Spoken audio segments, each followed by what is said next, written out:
Mình bắt chước loài mèo kêu nha, kêu cùng anh mèo mèo mèo mèo. Em chỉ muốn ôm anh nhõng nhẽo, ai trông mèo mèo mèo mèo mèo. Ôi nhịp tim em bum bum đập, Bởi thầm yêu nụ cười xấu xa, vì anh yêu em không nói nên em mèo mèo. mỗi sáng sớm luôn mong cái ôm của em, thèm được giữ mãi những giây phút ở cạnh nhau. Em quan trọng đến nhường nào, anh tin em biết cực kỳ rõ mà, bởi em là nữ chính của cuộc đời anh.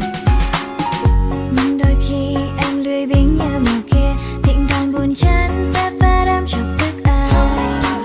Nhưng anh thì vẫn nhẫn nại, vẫn luôn dịu dàng cho em xuyên sao, và em luôn mong ước là mèo con của anh. Mình bắt chước loài mèo kêu nha, Kêu cùng anh mèo mèo mèo mèo. Em chỉ muốn ôm anh nhõng nhẽo, ai trông mèo mèo mèo mèo mèo. ôi nhịp tim em bum bum đập, Nơi thầm yêu nụ cười xấu xa, vì anh yêu em không nói nên em mèo mèo. mình bắt chước loài mèo kêu nha, kêu cùng anh mèo mèo mèo mèo. Em mặc chiếc áo anh ngây mang, để mãi lưu giữ hương vị người.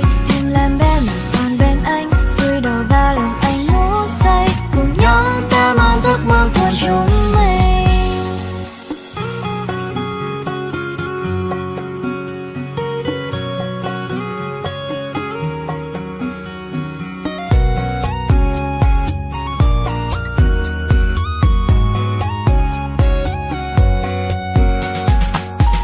Có đôi khi em lười biếng như mèo kia, thỉnh thoảng buồn chán sẽ phát em chọc tức anh.